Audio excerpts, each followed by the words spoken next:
what if you could deliver everything, kind of being naked even? Don't expect presentations. Yeah, we're doing a real thing here. So it can be also an advantage again. How could you teach? How could you guide people? How could you help people without a presentation? Would be a great question. Are people going to judge me for that? Absolutely. Like, of course, people are going to judge me for not having a presentation. And that means, what is the fear that lays behind people are going to judge me for that?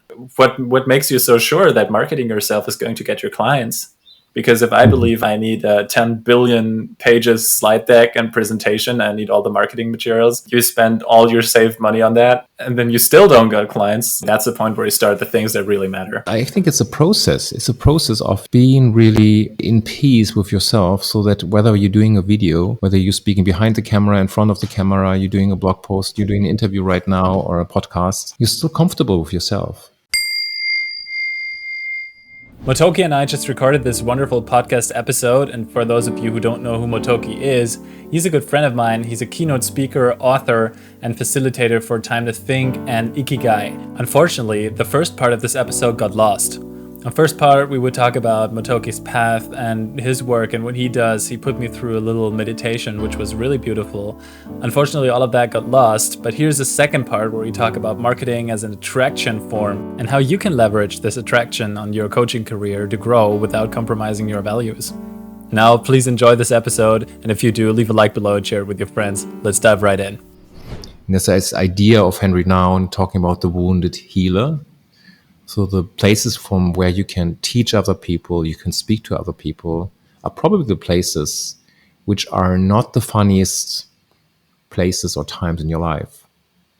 So we asked this question in our Ikigai courses, and speaking of kintsugi, so maybe sometimes, where you saw, things falling apart were the most intense times of where you were taught something in life. And speaking of marketing and attraction, if you find that voice, you don't have any problem with marketing, I would say. Because it doesn't matter if you write blog articles, we do this a lot. Ask me, what do we do? So if you look organically, I would say, someone said, like in the vertical of Ikigai in Germany, Ikigai teaching courses or kintsugi, we're kind of dominating the market. So if you want to become something certified in Ikigai, you will find us, organically. So we're not spending anything on Google Ads or somewhere. And then the question is, how do you relate to people? How do you speak to people? In my emphasis, it's just my idea. Yeah, and it's a beautiful idea. I believe that I stopped believing in marketing at a certain point where I was taught this traditional sense of advertising, and when you talked about this unfair advantage, I first was reluctant because I don't want to play an unfair game, but then it triggered my sense of fight. This competitive sense, and the first thing that came up was that I'm young and I learned the things about marketing that I know on the streets, like doing the things versus learning the things. And on this way, a lot of people told me, why don't you go to university and study marketing? Why don't you go anywhere and learn it in that educational way? And I played with this question in my mind for a few years on this journey, and of course it tends to come back to me. And so I just think that some things you can't learn, you need to do them. Right? It's and there is no way to find out solutions for some things that just spontaneously come up. It's just something that you develop. It's learning by doing, failing forward. So I challenged this traditional idea, that traditional sense of marketing when it comes to, learning how to get the maximum outreach, get the maximum out of everything, and then forget that we're people. Yeah. Which I don't believe in, and that's why I was so reluctant to work with AI for so long, because I was pushing away everything that was not human. Now things are changing a little bit on this AI thing, because we can make all of those things human as well as marketing. And so it changes from becoming the megaphone guy on the market screaming, buy me, buy me, buy me. I'm the best. I'm the best. I'm the best. I have the most of that. I have the most of that. It's like we're not advertising anymore because we don't, our audiences, like when we're coaches, our clients, they're tired of advertising. They don't Mhm. want it. They don't want to be interrupted again. Yeah. They don't want to see the next ad. They want to be, it's like the trend goes from everything, everything, everything, everything, everything to silence. Mm. So how do we, the question is not how do we cut through the nose, Mhm. through the noise, Right. but how do we cut through the silence? Mm. And we come back to singing your soul song, which is kind of what you just described. It's like Yeah. you know who you are, and Yeah. you're clear with yourself. And Yeah. that's where I take people to through my coaching program, through the honest marketing that I do, the courses that I offer. That's my bigger mission, and it sounds like you have a big check mark on that. And so it's like interesting for me to dive a little bit deeper on what you've seen on your journey so far. Yeah, it's interesting. Speaking of silence, so silence has a quality for me, to be honest, so this would be another topic. Mm-hmm. But if I speak of my own scars, so I have lots of scars on my leg because of an accident when I was 18. And first thing I wanted to do is hide them. So even in the summertime, I did hide them. Maybe you can fall on the other side. You want to expose them to people, you know, but maybe you just be who you are, like, and, you kind of rest in yourself. So there I would say it's a point of stillness. Maybe it's not silence. And then you can speak, of course. Then you can speak. Yeah. You can make yourself known. You can write an article that is so good that even it becomes a Wikipedia reference. So, and so such things. So this is just what we do or what I do because of writing. And as you mentioned, I think it's a process. It's a process of, being really, let's say, in peace with yourself, so that whether you're doing a video, whether you're speaking behind the camera, in front of the camera, you're doing a blog post, you're doing an interview right now, or a podcast, you're still comfortable with yourself because you're not doing anything in marketing that is not coming from not only your heart, but also coming from your deeper places of where you felt hurt, this unfair advantage. So, Yeah. for example, like being half Japanese, and when I was young, I had long hair. I was doing things that my friends didn't do. They played soccer, so I was having music bands and so on. No one understood why I was doing this. And today, this are all qualities I can bring into the game. You know, so being half Japanese, talking about ikigai, there's some logic, and this is like an unfair advantage. Mm. But being confident with that, being just, embracing that. So kintsugi, this other metaphor we're teaching, which is about, when things break and then you kind of seal them together and then you put golden lines on the scars, is like of finding really peace and acceptance. So there's a big part of, I would say there's a big part, psychologically speaking, of accepting yourself. Mm. And then speaking from these places where you feel there is, let's say, peace. I would say in the Hebrew tradition, they would say shalom. In ikigai, we say, there's this Japanese concept of harmony, which is not the absence of disharmony, but it's like a quality you can sense. Mm. Even, it's not about the absence of things that hurt or so, but it's a quality that is present. And if people feel that quality, I would say the marketing is on the plate, they will Mm-hmm. go to your course. They will, recommend them to their best friends. Yeah. And I love that because I believe that that's how we meant to be. It's there is this certain space when you get around somebody and you feel that they're off, and that doesn't mean that they're not worth anything. It just seems like, oh, they have some work to do. Like they seem insecure, and or they seem too overly confident. Like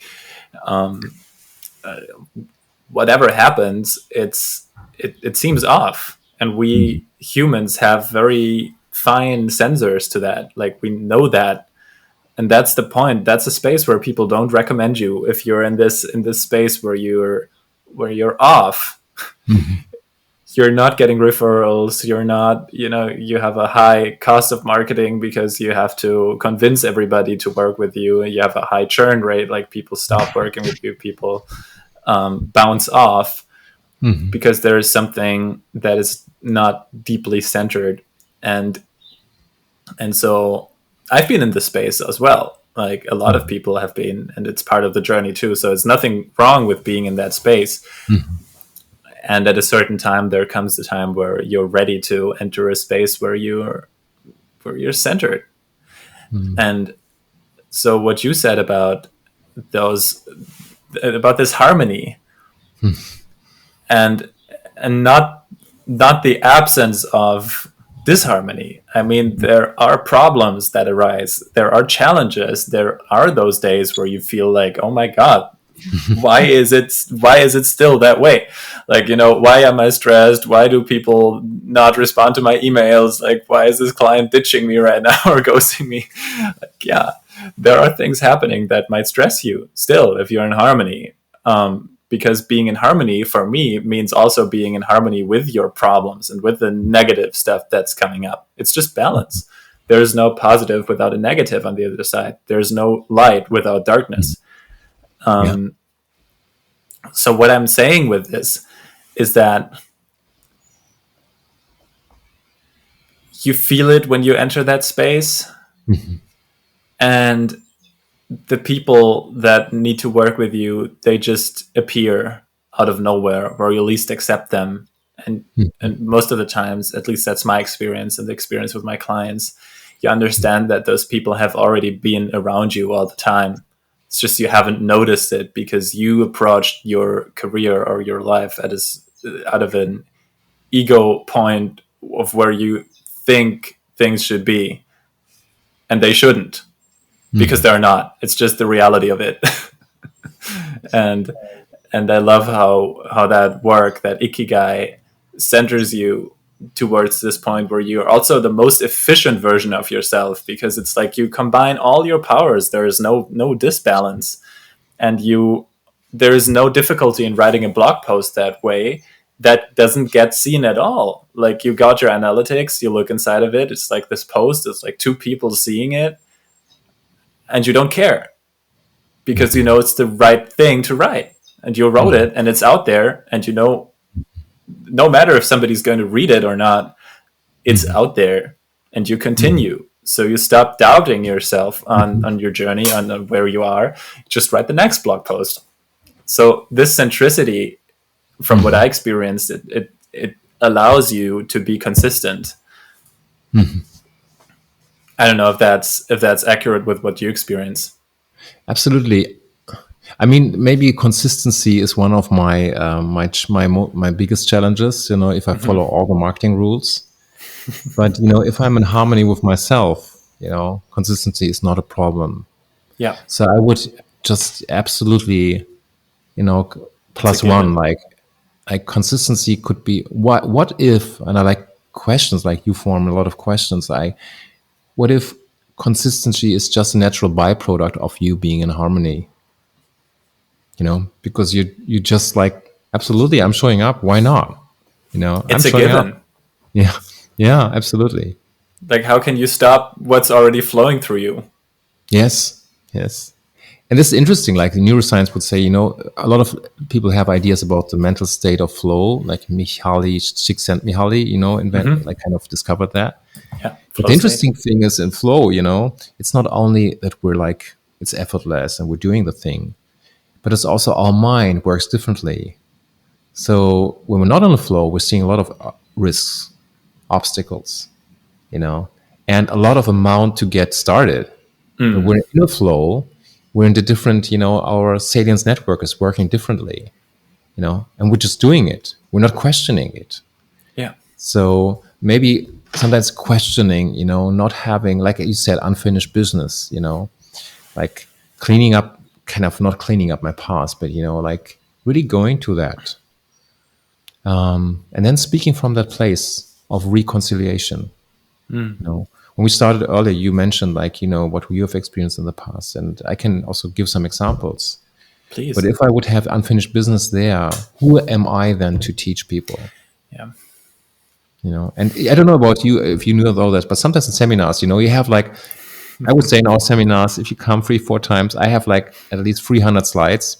But then the feedback is like, Motoki, but when you went off the slides and you told this one story, which was off script, of course, that really resonated with me. Yeah. It's so interesting, right?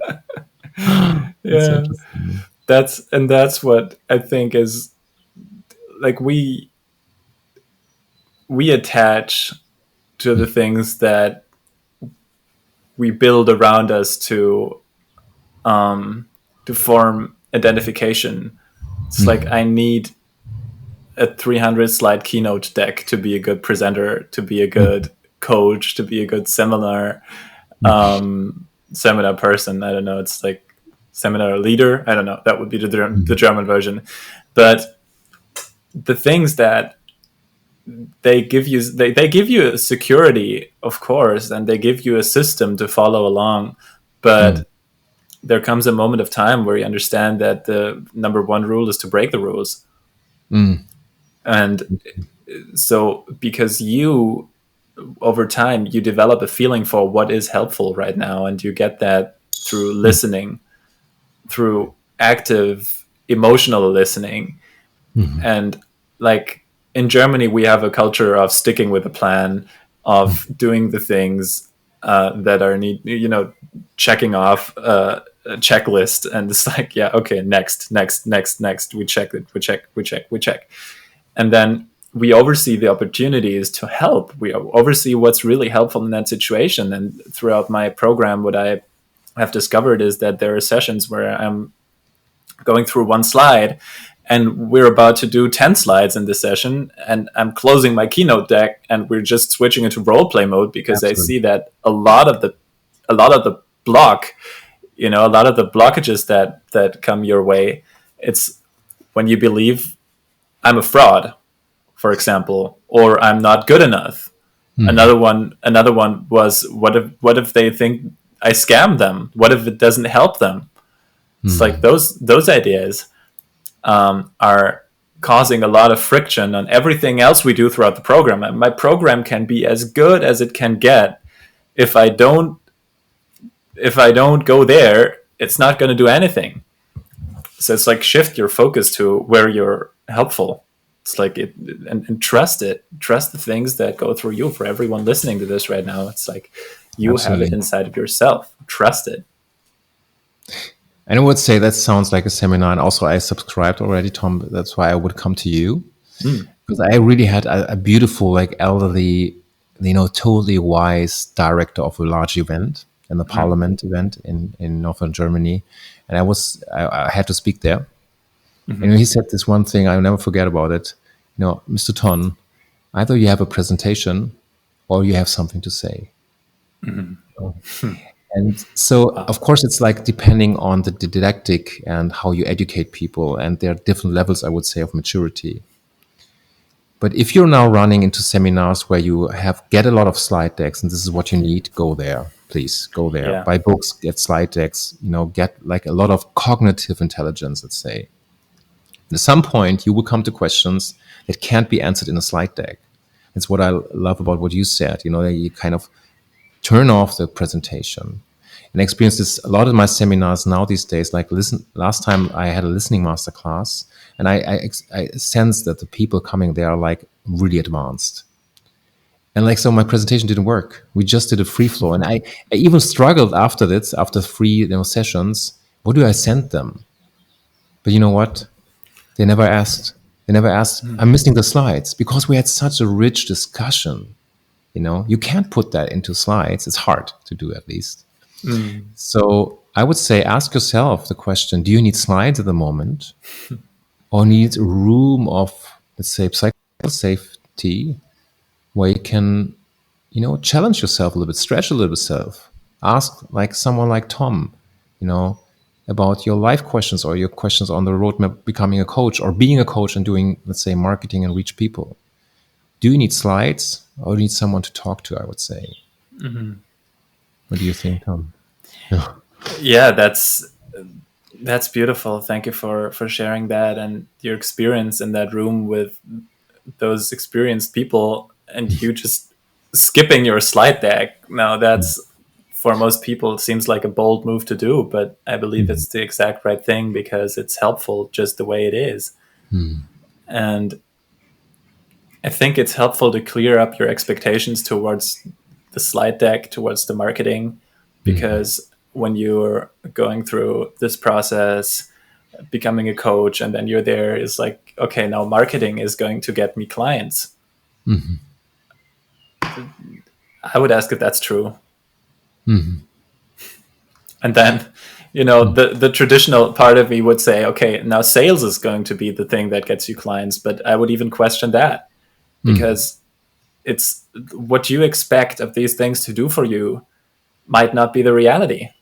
It's like, what makes you so sure that marketing yourself is going to get your clients? It's like, what do you think is going to get your clients? And there are a lot of answers that go, beyond marketing, or even start way before that. Because if I believe I need to, before I do my coaching program, I need a 10 billion pages slide deck and presentation, I need all the marketing materials, then you spend all your saved money on that. And then you still don't get clients. Like, oh, okay, now you spend half a year on doing all of those things. And usually that's the point where you start the things that really matter. Absolutely. Yeah. Absolutely. Yeah. Yeah, there's so much to Yeah. say about that. I would say it depends a little bit upon where you're starting. So if I think of slide deck, I always have a friend, a co-teacher in my mind who always says, yeah, but Motoki, some people are visual, and they are, absolutely. So if you have a great slide deck, put it on SlideShare. It's great to put it, there, and you be, that you have some social proof, and you can also, people can find you. So I would say still do something that you love, and hopefully, if you put it out there, people will find you. And going back to the thing that you just said, some people are visual. I believe that we're all visual. I mean, let's, like, orange. Did you see an orange? Yeah. I did. We all did. Who says that you need a presentation to be visual? Yeah. It's like Absolutely. you can do a presentation that's not visual at all just because it's usually used, or it was traditionally used, as a visual vehicle. Yeah. There are dead presentations. It's Yeah. like this visual thing. It comes from triggering images into your into your listeners, into your viewers' minds.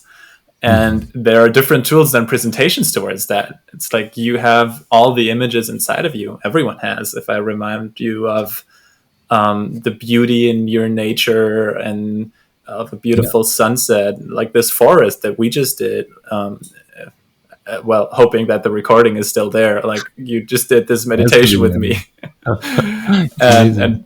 and we went through the forest of our imagination. Everybody sees a different forest, but we all Right. have it. Yeah, it's there. And it's like for me, it's always the ultimate question because I love to go to, to the beach or to the waters. So can I teach the course on the beach? Because it's hard to get a beamer or whatever, for there. So if I can teach, I mean, at least I have sand and I can take like a stick and, draw some circles on the sand. But maybe you didn't even that, like you said, like maybe you can just take people. And what if your course or your program, you can even write like a marketing sticker on that, don't expect presentations. Yeah, we're doing a real Yeah, thing here, right? So yeah. it can be also an advantage again, and you don't have to do the presentation work. So how could you teach? How could you guide people? How could you help people without a presentation? Would be a great question. And the question, are people going to judge me for that? Absolutely, like, of course. And then the interesting question for me would be to not stop there and to ask, what is below that? Like, what is the fear that lays behind people are going to judge me for that? People are going to judge me for not having a presentation. And that means, what does that mean? Does that mean that they're going to, talk not so beautiful things about you behind your back, leave you a bad note, or are going to ruin the vibe in your workshop? It's like those things are very, very interesting to look at, because what do you think those people that judge you for not having a presentation think about you when you have that presentation? How do you think do they perceive your presentation if you have it? Yeah, and I mean, we know from media analysts, right? If you go to a basketball game, of course, you watch the monitor. People watch the monitor. We're so used to watch TV screens. Mm-hmm. If you have a larger room and you would give a keynote, people would watch the TV screen, or the slides. So, do you want to market your slides, or do you want to speak from a point that is like inside of you? And what would be like the KPI? Like, what would people think of? He did a great presentation, or he was a wise teacher. And when you go there, it's the thing that you expect out of this presentation to be liked by other people, for example, is you change your game. Like you step on their side of the game. Yeah. Yeah. And how are you going to win the game if you step on their side? You can only win it on your side. So if you're the visual person without the presentation, be the visual person without the presentation and make an impact, and provide some people with a surprise. So if there's a spark of openness inside of this one guy sitting in there, it's like, where is the presentation? I need a presentation, like, right? And then you might change someone's mind that would have been the same without you. And it's like, now you changed something. Now you really moved something, and you didn't compromise on your values. You didn't hide behind something else because you're too scared of somebody else judging you. Absolutely. And I mean, I would also say the long tail. Yeah. So we know since Antonio Damasio and so, like, people make decisions because of their emotions. If we don't have any connection to our emotions, we can't do the most simple decisions. So what, like, emotion can a presentation? Of course, a great movie always can, bring up a lot of emotions, but then it's about the movie, not you. So how can people best perceive you if, again, the marketing, if we want to do marketing, is on the table, like, it's on the plate. How can they perceive you and remember what you said? So I'm giving a keynote in 2 weeks in Switzerland, I told you. So I'm just thinking about, not having a presentation there, because I fall also to the default mode, of preparing a presentation, and you're into the logic and the system of a slide deck already. Yeah. What if you could deliver everything, whether it's your marketing, sales, whatever you consider, kind of being naked even, And there's one thing that just jumped in my mind, is to challenge the idea of what a presentation is, because it usually used to be a structure. It's like 1, 2, 3, 4, 5, and conclusion, call to action, buy now. And so one of the first things that I teach inside my coaching program is that we're switching from advertising to a conversation.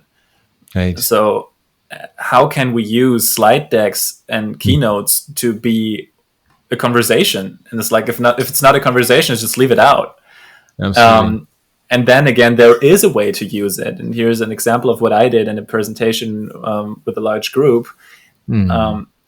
I put together this keynote. To be honest, I put it together on the car drive there, because I had an idea. I was like, okay, it's going to take me 15 minutes to implement this idea. And I built it inside of Keynote. And what I built is, it was a collection of dots. It was like, I think 9 dots below each other, like in a square. Yeah. And then I would show this big dot square on the screen. Like, can you imagine it? Yeah, for sure. Yeah. And so all those dots were gray, and the black background was black. And people were watching this, like, what do you see here? I would ask them. And then I would have people raise their hands and ask them, what do they see? And they would tell me, okay, it's just dots. And then I skipped through the next slide where one of those dots would light up, and then Yeah. they would change colors and ask people again what they see. And it's like at first it was confusing them, but then they understood as far as we went this back and forth in this conversation, and they understood that this was about being the dot that shines out of Mhm. this crowd of other dots. Mhm. So the reason why this worked was because people played with me inside of the framework. It's like Mhm. we had this presentation, but we used it to explore it together, and Mhm. that's what draw people in. It's like, Yeah. Yeah. how can we use the things that we use, the vehicles that we usually use to advertise, more in the conversational sense, where we explore it together? Absolutely. Yeah. And I love how visually you work there. Mm-hmm. I think where I came, because I was like, I'm now teaching also a program called Time to Think, and Mm-hmm. Nancy Klein has developed this over 40 years. She was coming from actually from a really severe illness, cancer illness. She she valued listening really, who to listen, how to listen. And she came to, like, saying, alternative approaches to heal. And, when Time to Think presentation would be, how if all the points in your presentation would be questions? How if all the dots would be people with questions? We all have questions, right? So I Mm-hmm. really love how you kind of have this idea of, get into the conversation with each other. We all have So, unfinished business. We all have questions for life. mm, So we just start talking to each other, you know? yeah, I love that. And now what I would like to do is, because Yeah. I see the time running, and Yeah. We haven't had because food, right? yeah, right, it's early in the morning for us. Yeah. And the sun is shining out there, and I just like my forest. Yeah. No, so what I would like to do is, if you're up to that, if you would like to have another conversation sometime soon, we can Please. get Yeah. something done here, so we can make another episode and really talk about your book and your Sure. marketing journey, and also step more into listening. And Yeah. Let's so, do it. so so those things that you teach can be very valuable for everyone who is watching it. And I would love for you to, if you're so generous to have us be a part of that, for that chunk of a podcast episode, to listen to that and experience it. Sure. Let's do that. Okay, beautiful. So thank you, Motoki, for being here. And do people know where to find you? I really love Instagram. So I'm an Instagram guy. LinkedIn works. Okay, You have my so WhatsApp. So, friends can call me or leave me voice messages, of course. but you're Motoki everywhere, right? It's like Motoki is Everywhere. okay. Motoki.de. Of course, our outlet is Finde Zukunft, which is like your Mm, future in German. And there's also English content now. But if you look Ikigai and Motoki, you will find me. okay. So yeah, I encourage everybody watching this to dive a little bit deeper, if you're curious, and center yourself and find out how to bring harmony into your life, to look up this framework Ikigai. And if you want to take a really deep dive, ask Motoki. You can learn a lot from him. So thank you for, I don't have to say it, we just experienced it. And thank you, Motoki, for taking the time and being here. I really appreciate that space here that we had today. And I'll leave the last word to you. Yeah. You know what drives me? I'm a learner. That gives me dopamine and a lot of reward. And yeah, I'm really curious and even more interested to find out what you're offering next, because it sounds like a really rich path you're on to. And I'm so happy. I would say thank you for the decisions you have made and the talk we had. And yeah, I can just say thank you in the most deepest way, in the Japanese way, with, we bow, and then, it feels like a disconnection, and then we come back and see each other again. So, like virtually, I'm doing this. And maybe someday when I'm into Freiburg in the near, you can show me your forest. Thank you so much. Okay, so Okay. until next time, see you guys. Bye bye. Bye bye.